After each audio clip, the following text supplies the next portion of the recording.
at the first in a three-part series called I Won't Be Here Forever. This one is I Won't Be Here Forever. What can I do now? And next week will be an encore presentation from National Care Advisors. And then on 10/16, Trudy Grable will be back presenting practical steps on how you can get prepared for the then. So our presenter this evening probably needs no introduction, and I just said her name.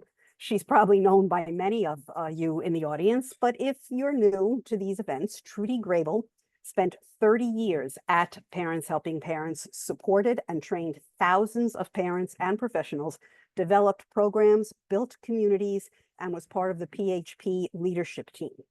Trudy continues to volunteer at PHP just recently, this past Saturday at our resource fair. And she facilitates a support group called Parents of Adult Children with Developmental Disabilities. It is online. It's also in person. I believe the second or third Monday of the month is online. Third Monday of the month is online. And then there's also an in-person component to it as well.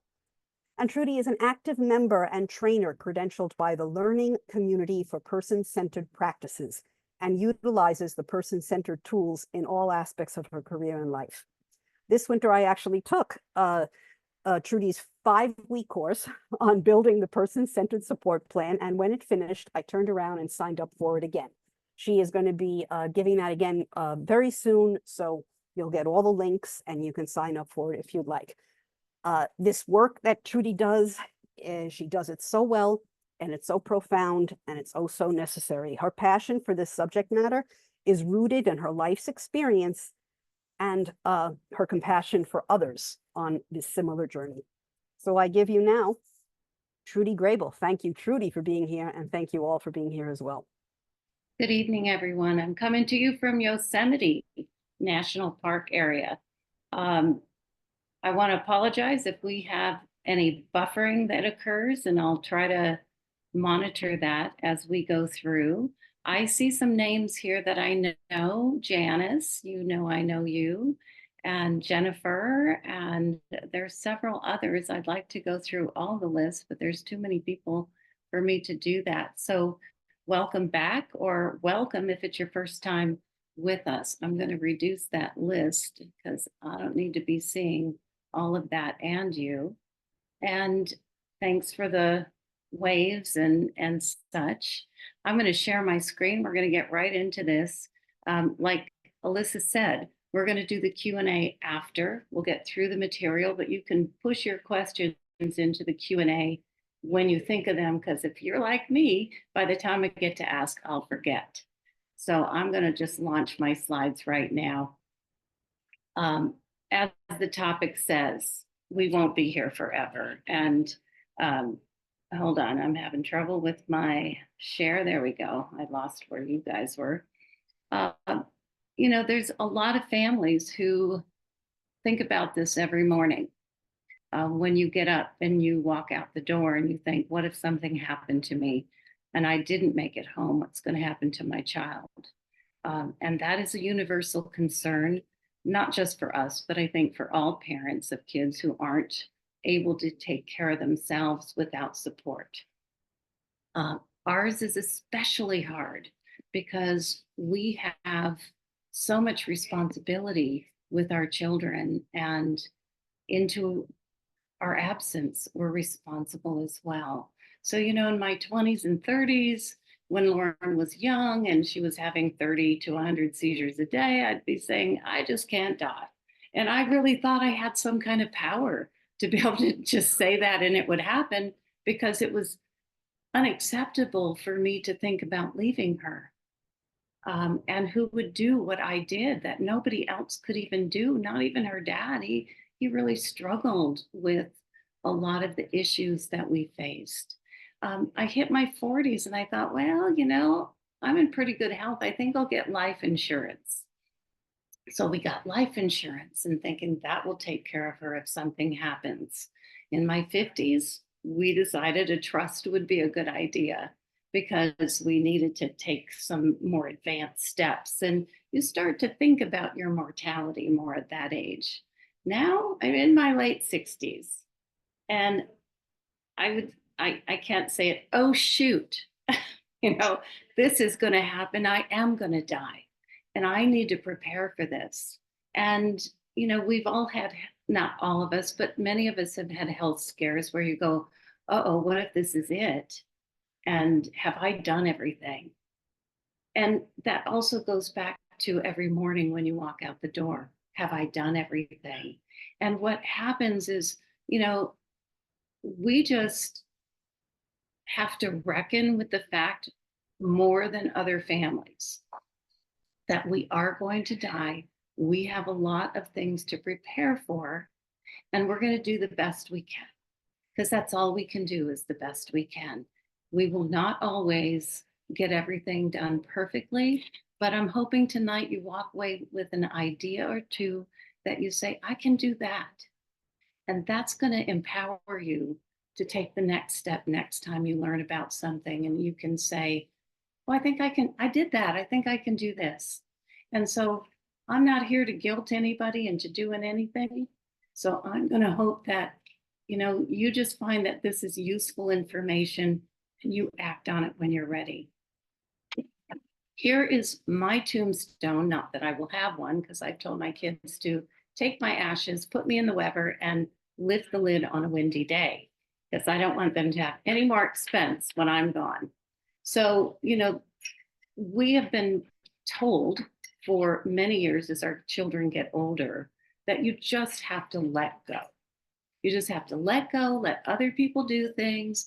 But when it hits the fan, who do they come to? They come to us. If the group home doesn't work out, they come to us. If the day program doesn't work out or the school program, they come to us. We don't get to let go. We can let our children grow, but I swear I'm going to be coming and haunting people if they're not doing it right. I don't even know if I can let go in death, but we'll see. I don't know about that. So we are responsible and we're held accountable for all this caregiving that's going to need to happen, all of this planning, all this financial responsibility. And that is an overwhelming responsibility. And it's almost too much to think about, which is why we say, I just can't die because I can't cope with all the stuff that I have to do. And so, it is a normal response to say, I just can't die. My eldest daughter, who just turned 51 last week, she told me this, and I thought this is so perfect for this presentation, that life is like a roll of toilet paper. Closer you get to the end, the faster it goes. And I'm certainly experiencing that now, as next birthday will be my 70th. And you can all gasp now and say, she can't be 70. All right. So what about what we don't recognize that happens to us as family members? Is there's a lot of shame involved in parenting and being held to task by people like me who are telling you, you are going to die, so you better do stuff now. But I'm not here to guilt you. I'm here to help you be aware of perhaps things that you haven't recognized in yourself, that we don't know what we need to do to prepare for our own death. Most parents don't have to experience that. So we often feel shame about the fact that we haven't set up a trust, we haven't written a letter of intent. And just to relieve you of the shame or embarrassment of that, I've never written one either. I don't have a letter of intent. I just tell people, I tell people how to support her because they're going to do what they do. We can give them the information that we think is going to be helpful. But what they do once we're gone, it's out of our hands. And that's hard. But we do experience a lot of shame when our kids are like my daughter breaking into Ross one day while I was with her. There's a lot of things that happen that are really difficult. But I hope that you'll forgive yourself. I love this image for not knowing what you didn't know before you learned it. And I'm hoping that you learn a couple of things tonight.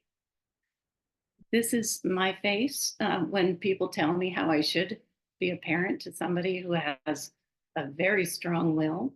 And it's like, really? Okay, why don't you come over here and stay for a month and then tell me how to do it? But then we get the people who said, well, you should have done this already. You should start planning for adulthood and transition when your kid is 5. I'm like, really? No, I should just survive that period in time because it is really a challenge at times. So don't, if your child is 30 and this is the first presentation that you're coming to learn about this, or maybe your child's 50, I don't know. You don't have to do everything at once. You will do it as you're able. So don't feel any guilt, no shame. This is a shame-free zone. And so when we look at what happened in our lives of having suddenly a child who is not the child that we ordered, right? This is not what I signed up for. It's traumatic for us. There's a trauma associated with it. And when we experience that trauma, we feel shame internally. And so I want you to just, if you've got a real piece of paper handy, or you can just pretend, I want you to take all those feelings of shame for anything you didn't do because somebody told you you should, and you haven't had the energy or the resources, because some of these things take a lot of money. So I want you to take that piece of paper, I want you to crumple it up, and I just want you to throw it over your shoulder and let it go. I'm not going to say anything here to make you feel ashamed or to make you feel regret. I'm hoping that you feel better after this experience. Our children experience a lot of shame as well. And so I think that we need to look at when supporters like teachers or advisors are saying, these are the things that you need to do now, and you've missed several, and they're like, well, why? They're going to compound the shame that you experience for not having done that. And I say enough to that. I just say enough. We have enough to deal with, and we're going to do the best we can. We may also avoid some of that support because they may offer things that we financially can't do. I mean, it takes about $4,000 to set up a special needs trust. It takes sometimes that much to set up conservatorship. Then you have to set up a special, a trust and figure out where that money's going to come from to fund the trust. It's a lot. It is a lot for us to deal with. And not only are we doing all of that, but we're trying to support our family now. And we're trying to get through some really rough periods at times. And so, we can be pushed off by some of that. And I think we can say, listen, I'm doing the best I can, and I need you to just let me go at my own pace. So take that power back. Don't let people shame you into doing things, because if you do, it increases. And then, these folks are doing this intentionally to support you, but they don't understand the limitations that might be placed upon you to move forward. What I really want to do right now is tell you how courageous I think you are for being here tonight to even talk about or learn about this subject. This is not an easy subject. It's not easy for me to talk about because I'm in the same boat as you guys. I have a daughter who just turned 40, and I'll be 70 next year. I know I'm on the downward trajectory, right? So I think you have taken the first step to decide what is it that's really important that I do first. And I'm going to give you some options for that tonight. But I love this quote by Brené Brown, and I just want to say it because it's got a little swear word in it. People who wade into discomfort and vulnerability and tell the truth about their stories are the real badasses in the world. And you are the badasses for being here and for being bold enough to tell people what your limits are when people are asking too much of you. One of the things that we said we'd talk about is approaching this topic of our death with our sons and daughters who may have a developmental disability. And how do we talk about it? How do we make it not scary for them? Because it is scary for them to think, I mean, if I was sick, my daughter would stand over me and say, "You're not sick," because she couldn't cope with the thought that I wasn't there to be her voice, to meet her needs, and to help her get through the day. So I decided one day, people in my life were dying. My mother was dying, my sister died, my dad died. And I thought, these are teaching moments for me. These are moments for me to help my daughter understand that one day, see, even for me, it's hard. I'm going to be gone and she's going to be lost. And I need to somehow prepare her that this is inevitable. Of course, unless she goes before me, which isn't our hope ever. Well, sometimes it is. I mean, the reality is there's a lot of parents that have told me, I hope my kid and I go out at the same time in an accident or plane crash or something so that I don't have to leave them behind because I don't know who's going to do what I do.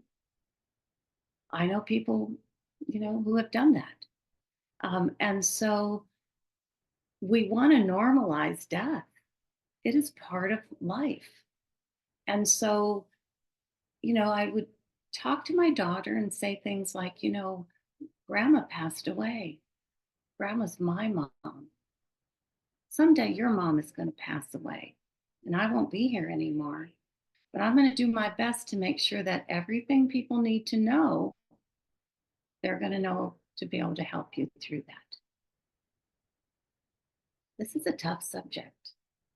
I'll be driving in the car and she'll talk about somebody's grandma died or something. Yes, everybody dies. Someday you're going to die. Having those conversations, making it part of the normal, I hope, and I can't guarantee this, is going to help my daughter when I finally die. I used to tell my other daughters, when I die, this is what I want. Mom, we don't want to talk about that. We don't want to hear about that. And I go, listen, you guys need to know this stuff. And now they listen to me and they realize and understand why it's important. So find those teaching moments that you can.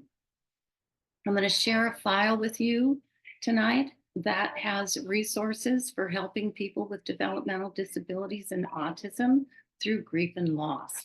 And so I will share those with you so that you have them to leave for those survivors when you're gone. I see a lot of stuff in chat, but I'm not able to see that. And so I don't know if somebody's keeping an eye on that and moving that over. Another Brené Brown quote, when we deny the story, it defines us. So when we deny the fact that we're going to die, because God is just laughing at you if you think you're not going to die, we can write a new ending. We can prepare what needs to be prepared for our sons and daughters to the best of our ability. And you know what? If it happens tomorrow and you're gone, it's going to happen. And somebody's going to step in. Somebody will step in. Okay. We'll talk more about that too.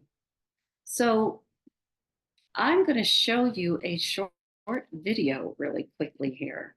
And I want you to start thinking about your son or daughter. And I want you to pay attention. And I've got to get to the right one here because as you know, I'm coming to you from another location. And this is navigating a few things to make this all work. So give me 1 second to set that up. And I've got 2 browsers open. Hey, Alyssa, Yeah, can you we're launch? on the second one. Can you launch um, the Grey's Anatomy video? I don't Or to, have the link to the Grey's Anatomy one. oh, okay. Then I will do it. I have the second one. You'll just have to look at us for a minute.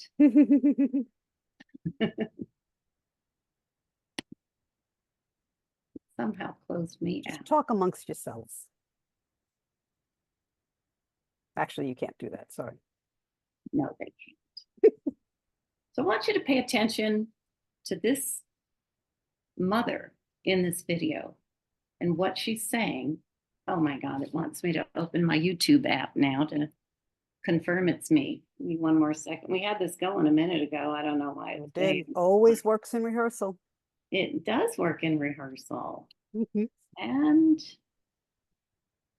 yes, it's me. Okay. So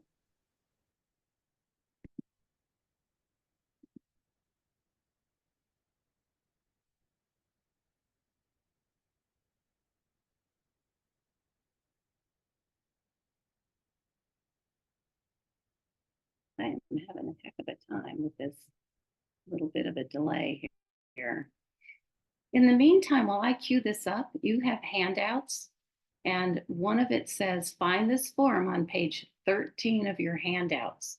So I want you to open your handouts. Perhaps you printed them. I don't know if you did or not, but if you do, if not, it's a PDF file that you can open on your computer, and you can then fill it out as we go along, because I'm going to have you doing that. And I am stuck here in these attendees. There we go. There it is. It was hiding behind all of your names. All right, I'm going to share this. And thank you for your patience. All right, here we go. I want you to listen to the mother the most. As far as there's evidence that your son may have suffered some injury that's fallen out. We don't think that it's bad, but we just need to do an ultrasound to make sure. He's been sedated, but I need you to wait here until we've completed this, all right? I never should have left him alone. I knew it. I knew it. Ms. Crowley, I need to talk to you about your test results. The wall of your aorta is dangerously thin and could burst at any moment. And when that happens, it will most likely kill you. I'm not mincing my words right now because I need you to understand the severity of the situation. I need to take you up to surgery right now. I can't. I can't have surgery right now. I can't leave Tom. He's injured. He's upset. This has been a rough day on him. I can't. No, it'll have to wait. Well, isn't there someone that you can call? No. My ex-husband left when Tom first got sick, and friends have fallen away. It's only me. Oh, we have services, so we can arrange. I can't just leave him with a stranger. I need time to hire someone and train them. To know that if he's watching TV and he's holding his head a certain way, it means the television is talking to him and he needs to be distracted. He likes shopping. But they can't take him to the place on Lee Road because he thinks they're out to get him. So they have to go to the place on River Road. But they've got to park in the back because underground parking makes him upset. And it goes on and on and on. So no, please. I need time. A week. I've made it this long. I can make it another week. I'm not sure that you have another week. I need you to think about yourself right now. I have a mentally ill son. I don't get to think of just myself anymore.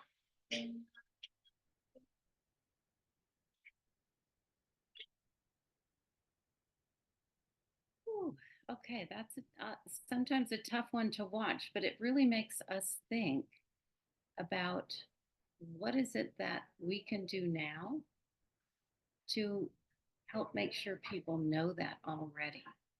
So I'm going to open up the handout that you have, and I have a lot of things open, so bear with me just a moment. think I showed it to you already.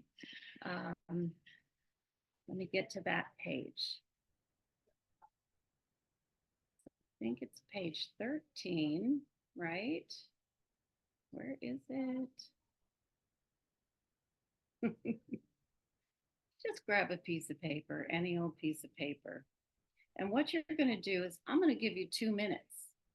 If you listen, I wish we could interact. I really like interacting better. But I want you to take 2 minutes, and I'm going to give a happier note of why you might want to share this with me. Let's say Oprah is a good friend of mine, and I said, you know, there's a bunch of people I'm talking to tonight, and they really need a break. So I need you to send a limo to their house, and I'm going to go stay with their child so that they can take a break. I want you to write down in 2 minutes the most important things that my volume is low. Okay, I will put my headset in while you're doing this. I want you to write down everything in 2 minutes that you can capture that I would need to know to keep your child safe, relatively happy, and maybe have a little fun. So I'm going to give you 2 minutes. Does everybody give me a thumbs up if you're ready to do this and you have your paper? All right, I see thumbs. I see a lot of hands up. Okay, good. So you're ready. You've got your paper. We'll get you that document later, Jean Marie. So don't worry. So I want you to start at the 2 minute mark.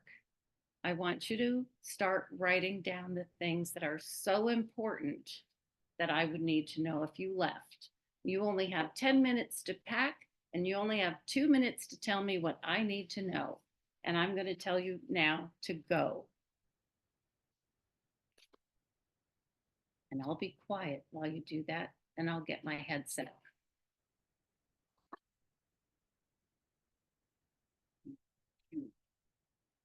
This is Tom.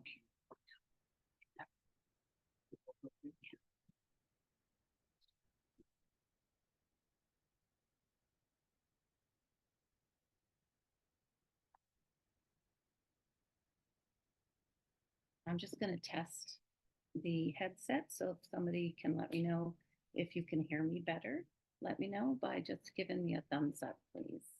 Sounds you the have same to me. Sounds the same. Yeah. Okay. Yeah. Yes, the material was emailed. I will talk louder.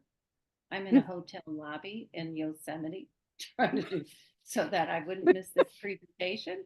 So, all right, I'll make sure this piece is next to my mouth. You have 1 minute left to write down all the things that I need to know to keep your child safe and healthy and happy. The most important stuff.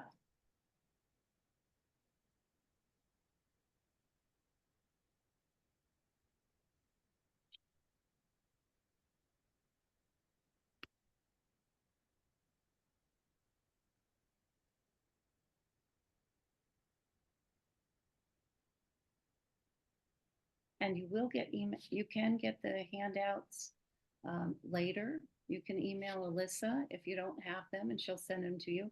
And there's nothing you need to do to have those tonight. You can just use any old piece of paper.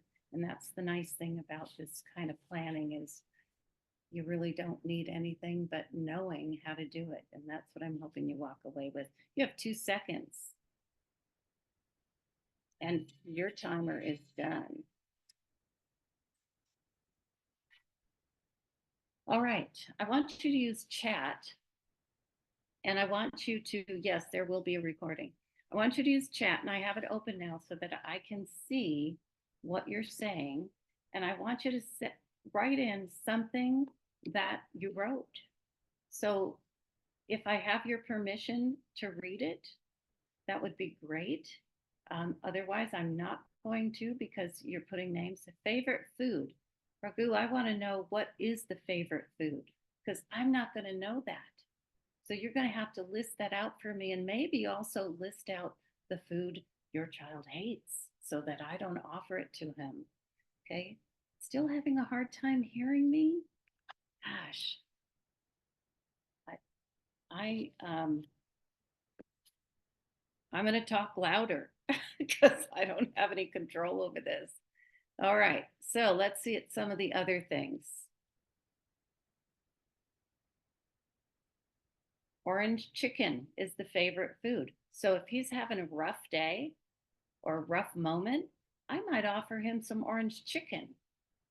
And that might get him through some of the tough times because people often say, redirect my child, redirect them. I see this in IEPs and information all the time. Redirect. Well, if I don't know what this person really loves and I'm supposed to redirect him or her, I may pick the wrong thing that gets me hit. Y'all know that can happen. So, favorite foods, allergies, what makes her happy, what calms her down. Prachi, that's correct. But I need to know those details. If I don't know the details, I'm liable to make a big mistake. And so, when you are giving people information about how to support your child, you want to be very specific so that they get it right the first time. If we don't tell people how to do it right the first time, our child has to. If we don't have a document that's going to follow them with that information, they're going to have to retrain provider after provider after provider. And typically, our kids who don't use language very well, they're going to do that with behavior. And that is hard. Then it becomes, oh, that child is a behavior problem. We don't want them in our classroom, or we don't want them in our group home.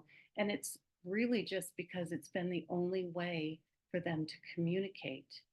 I see Jennifer has written there's a med list in the kitchen, and when he needs to take him. Details like that are very important. But let's talk about how to make that person have better days as well. It's not just about medication.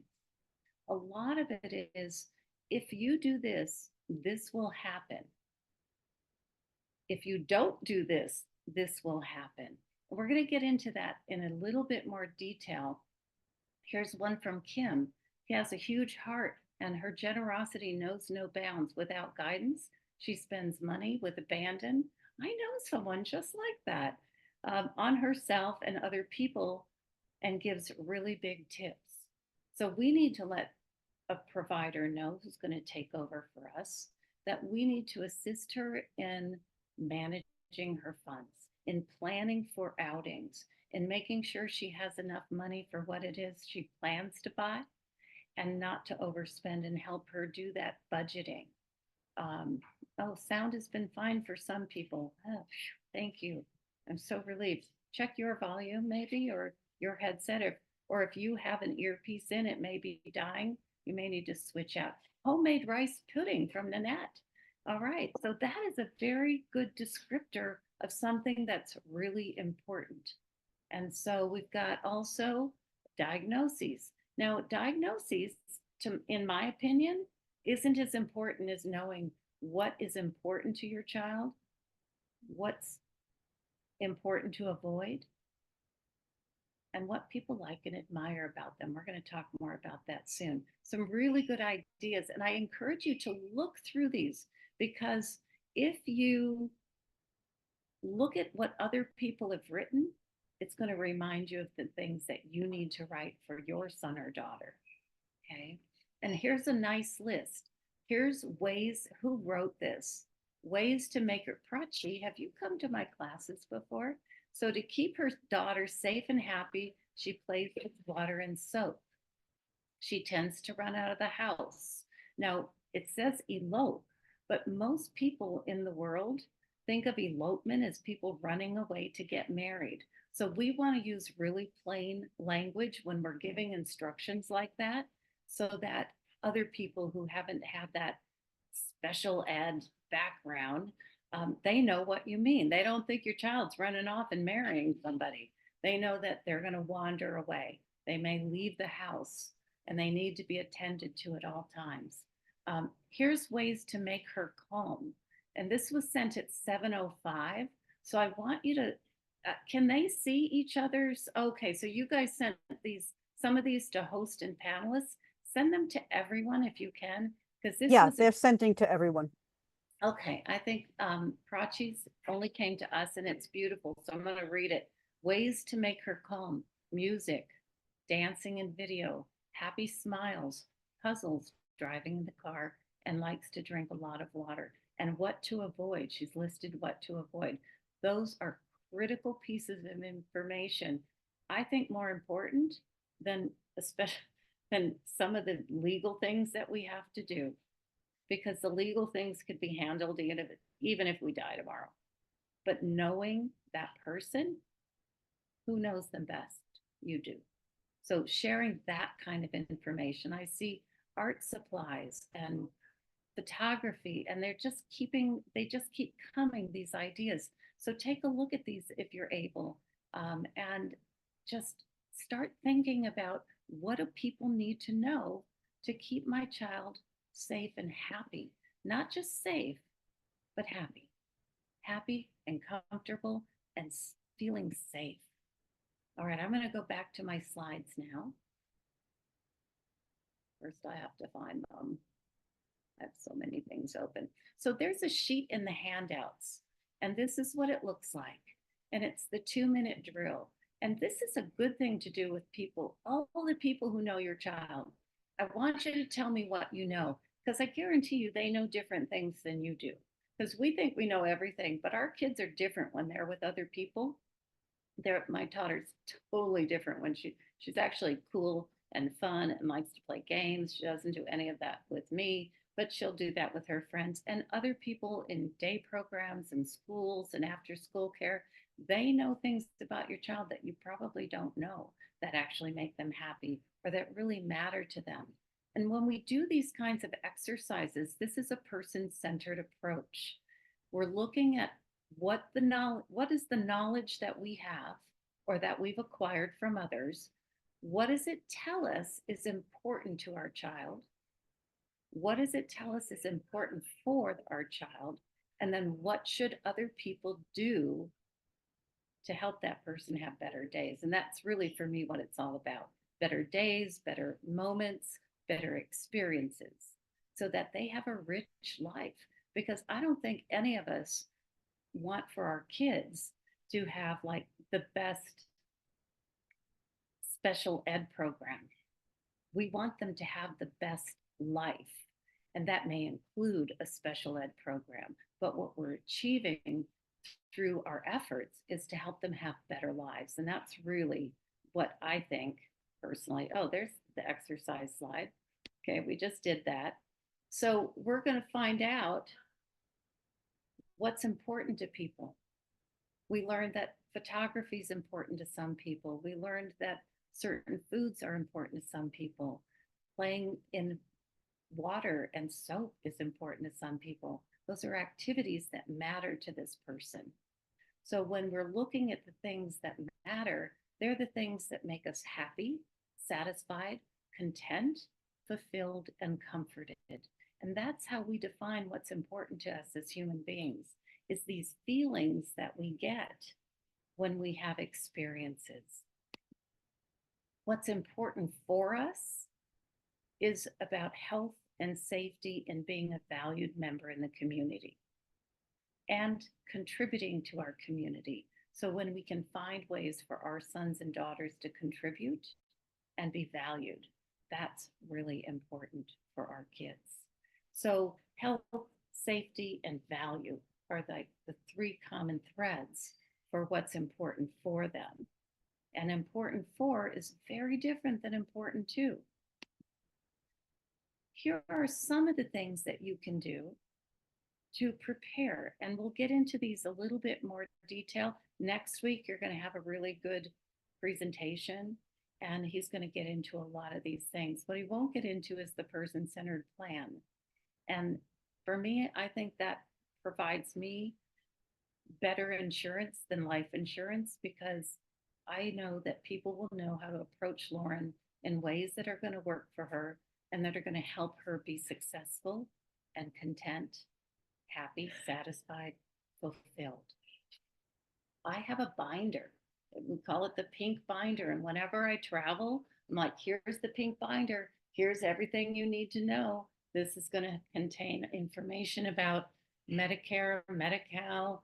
You're going to put if you have CalFresh, if you have life insurance or in-home support services, a copy of your conservatorship letters. So I do both. I have a paper copy and I have an online version. And so I'm going to show you, I use Google spreadsheets now. In fact, I just converted my daughter's person-centered support plan to a Google Doc. So anybody in the world can look at it who supports her and needs to know. And tonight we're going to look a little bit more at one-page descriptions, and that information that you put together for your 2-minute drill is going to have a place there. So we'll take a look at that. How are we doing for time? Let's see. I do talk fast, but I want to make sure that we're able to cover everything. So I just check my clock. So I want you to start simple. I want you to just start writing down. You don't have to do it right now, but start writing down the things that you know work for your son or daughter, whether they're in crisis, whether they're having a great time and you want to make it better. Let's say you have a situation where, like my daughter, in her plan, it says, don't whisper to her. And there's a whole story behind that, because when she was little, we would whisper, stop doing that. And we would, take her to church or take her to a place. And now she associates whispering with negativity, and she gets mad. And she used to go, why you tell me a secret? Because it was negative for her to be told. So one time I tested it and I whispered in her ear, I said, I love you. Why you tell me a secret? Still has that trauma response for her. And so those little things that are going to be really important for people to know, that it's just crazy, the little things our kids, the nuances. And by the way, that's my daughter and her boyfriend, John. So you can start writing this stuff down. Put that binder, even if you don't punch holes in it and file everything pretty, just stick that important stuff right in that binder. And someday, you'll be home with COVID and you'll be able to take the time to do that because you can't go anywhere. So one of the things I want to reassure you of is the regional center. If your child's in the regional center system, and let me just say, they may have said, no, your child doesn't qualify for regional center. Go back to them if time has passed and gaps have widened. They may be eligible later. So this is always an option for you to explore. They are the safety net for our kids. So the people that say, what if I die tomorrow? And your child's in the regional center system, they're going to step in. They're going to make sure your child has a home, has a roof over their head. They're going to make sure they have the supports they need. It won't be perfect. It won't be you, but they'll have something, and they have a safety net. And so know that that's there. So that hopefully can give you a little bit of relief that somebody's going to make sure your child's not living on the street, because that's what I hear a lot. I couldn't bear to think of my child on the streets. And so you have this in place if your child's a regional center client. Here are some of the other things to think about as you're planning for your own demise.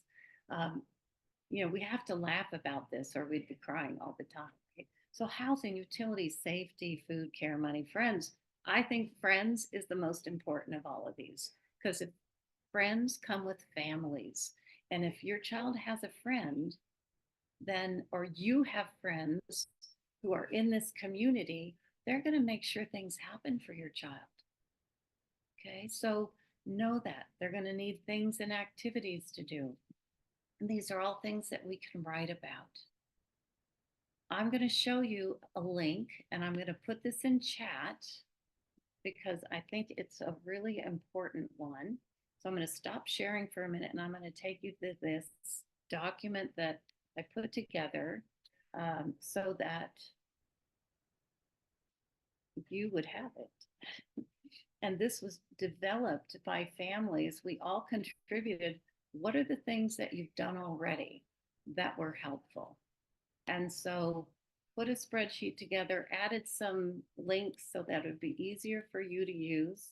And I'm going to bring this up for you. And you don't need permissions to access it. It's free to access as long as you can get to Google Drive. Or any browser should bring this up. So I'm going back to Zoom so that I can actually share this with you now that I have it open.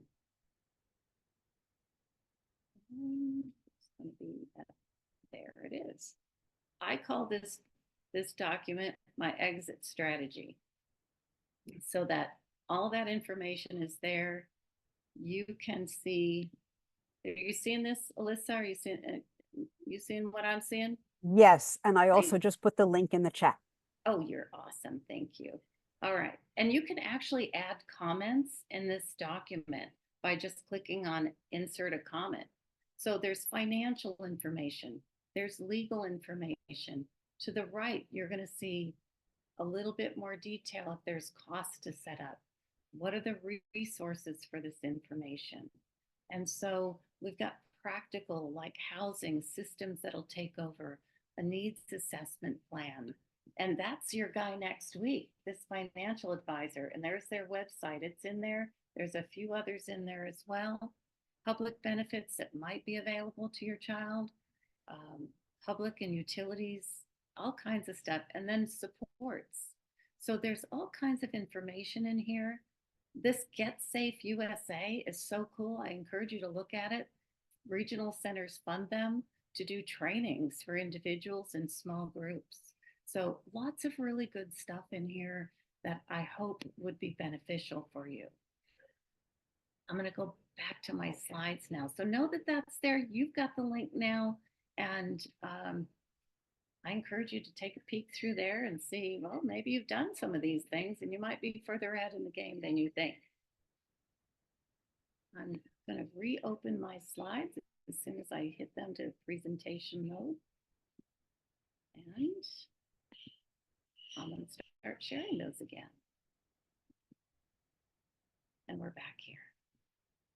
So we want to inform people about the supports that really build a community around our kids. It doesn't happen without your support. And I know that's one more thing that you have to do, but I think this is the best investment. It's of my time. And we have Lauren and her girlfriends come over from program, and we do all kinds of fun things. So one of the things that we haven't shared with a lot of those people who support our kids is teaching them empathy. And I think empathy is underused and undervalued with our kids. It's always consequence and loss. We tend to teach our children, or systems have, by saying, well, you know, just take their electronics away and then they'll not have anything to do and they'll do that. And typically, if you're at home with that person, that often just gets you hit or something else. And so it's, for me, not an option to do that. And so I think it's really important that we teach other people how to have empathy with our sons and daughters. And so I wholeheartedly encourage you to do that, to really say, you know, look, you look really upset. What can I do?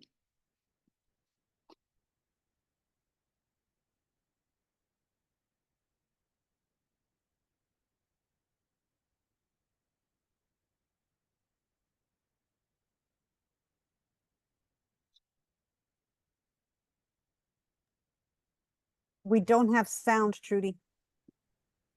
You don't have sound? I don't.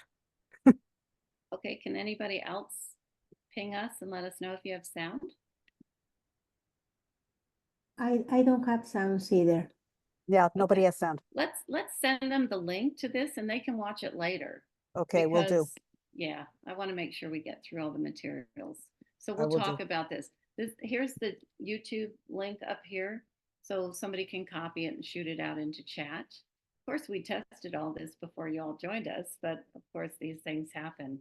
So one of the things that we do with our kids is we often use threats and consequences to get them to modify their behavior, but typically that may escalate it in some people. Some people do fine with, you need to finish your homework before you can watch videos or whatever it is. But some people need a little bit more massaging than that before they are able to do that shift of what you want them to do. So when my daughter's upset, I will sit down with her and say, wow, you look really sad. Do you want to have a cup of tea and talk about this? You want to tell me what's going on so I can help you? Or how can I help you? Is there something I can do that'll make you feel better?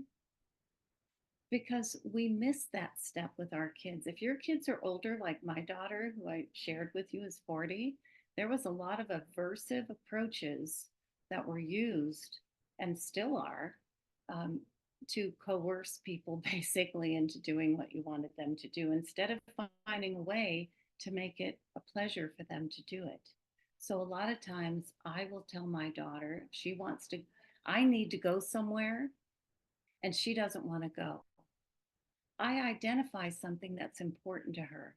Shopping and sodas are important to her. And I'll say, hey, on our way, I need to run this over to somewhere. On our way, would you like to stop? We'll go to the gas station, limited shopping, right? Limited shopping opportunities. And you can get a soda to drink while I'm doing this. Some people call that spoiling. I call that survival and needing to do what I need to do. And so I don't care what people call it, frankly, because I'm going to do what I need to do to support her in a way that works for her. If I need, and thank you for all those hearts. Now you guys are going to make me cry. We just have to do what we have to do to get through each day, right? We're just going to do what we have to do. I'm going to go back to a couple more slides here. These are in your handouts, and they're called life course tools. And this is one of my favorite tools. It's one of the newer tools from Life Course. And it has you sit down and look at who shows love and affection and trust for our son or daughter. Who does it now? Looking ahead, who might be able to do this? And Lauren has 2 sisters. I'm really lucky. I know a lot of you don't have any other children who will step into this role. But can you think of somebody who might be willing, maybe somebody from your church or synagogue, whatever it is, that you can look into your circles of support and see who syncs with your son or daughter. And it might be that person. And what would be the next step for me to make that happen if something happens to me? So I'm showing you right now just a couple of tools that I think are really useful to spend a little bit of time on. Lifecoursetools.com. You can see the link there. They have videos on all of these and how to use these tools. And I have a lot of good friends who teach these, and I'm happy to share those with you. Ohio does a lot of this. California is improving on offering this. Here are life domain vision tools. This looks at every area of life. So daily life and employment, community living, social and spirituality, all of the areas that we can look at. What's our vision? This can help you with writing, some of the documents where you want to leave information behind. I find this a really valuable tool. I'm checking my clock because I want to make sure I leave time for your questions as well. Now, remember we did that 2-minute drill. You learned a lot about that maybe you've never written down before, what works for your son or daughter and what's important to him or her. Now, in a 1-page description, and you're seeing my daughter's actual 1-page description right now, you'll see encircled around her picture are the things that people like and admire about her. It says nothing about disability. Her condition doesn't matter. I don't have to tell people, you know, she has a developmental disability. And if you like the song Let It Go, you can hear it 1,000 times in the radio because the autism kicks in and repetition is really what matters, right? I don't need to tell people that. All they need to know is what's important to her is living where she lives, being close to me, talking to her boyfriend. And then I've listed her sisters. On the right side, I've added a component for a person-centered description or profile, as we used to call it, but we decided in the US there was far too much profiling going on. So in the US learning community, we changed it to person-centered description.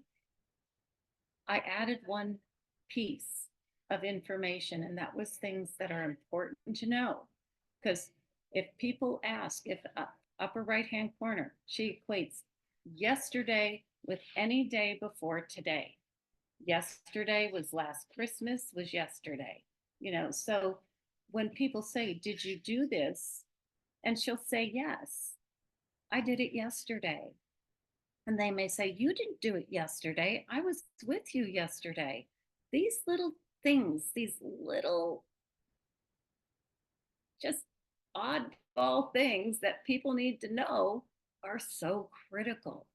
And so when she's going to a new program or working with a new clinician, or there's new staff that are coming in, this is posted on her fridge. They're going to see it, and it goes with her wherever she goes. If there's somebody new in her circle, you can see in the bottom, right next to the picture of her making cookies, it might be too small to see, but it says, don't whisper to Lauren. They don't need to know the whole story. This is a bullet list of important information that is going to help people support her in a way that works for her. It's going to reduce behaviors that may make it difficult for her or them. The first one under how to best support Lauren is never threaten consequences in crisis or otherwise, because that doesn't work for her. That's going to escalate things. We can give her, pardon me, I need a sip of water. We can give her information that she can hear when the crisis is over. She's not going to listen to you while she's in crisis.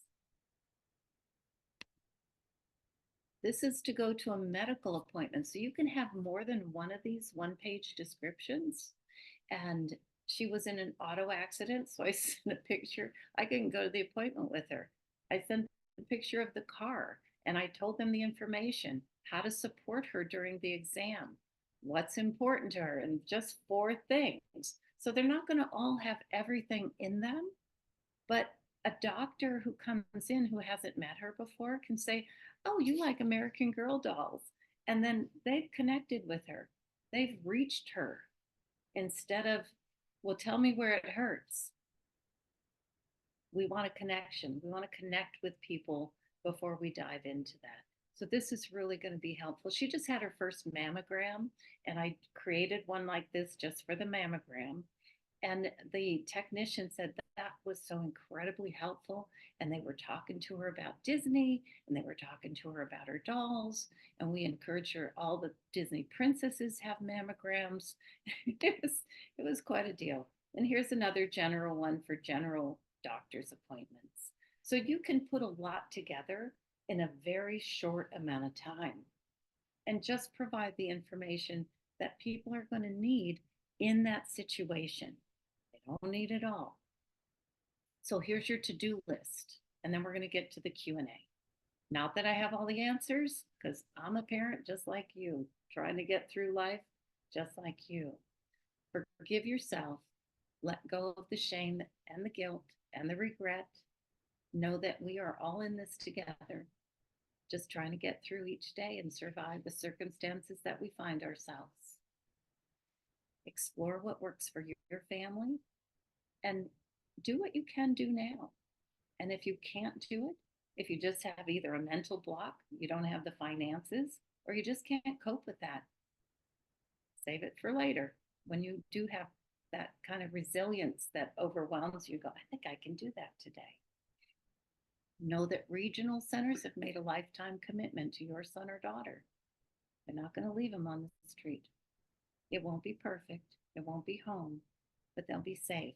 And if you can start building some information for others, like we just did today, what we talked about, and that little example, that 2-minute drill, it will start. You can put, I see raised hands. Is everything okay? You can hear me, see the slides? All good. Okay, thank you. We will get to you in just a couple of minutes. I'm going to try this document and see if it'll actually take me there. Bingo. We're in the front row now. All right. So, We are not. oh, I know. I'm getting there for you. It's not the right one though. Okay. Let's resume the other share. You never stop sharing. Oh, there we go. Now we're on your last Okay, slide. good. All right, this is the last slide, but I do want to share a couple of things with you. There is a document, and I know that I mentioned the person-centered plan. I want to show you what an entire person-centered plan might look like. And I can do that because I just sent my daughters to, I made it, I converted it from Word, which can be really buggy. And if, okay, hold on, I'm getting to my drive now. I have a list of things that I've created for my other daughters and all of her providers that says things mom does for Lauren. And that has everything I do on there. And it's, things are in the way. I've got to switch to the other user. Give me one more minute, not even. And I know you're not seeing this yet because I didn't want you to see me clunking around in the drive. All right, I'm going to share. You're going to see my entire Google Drive right now, but that's okay. I don't care. As you can see, I have very few secrets from the rest of the world. So here's the things that mom handles for Lauren.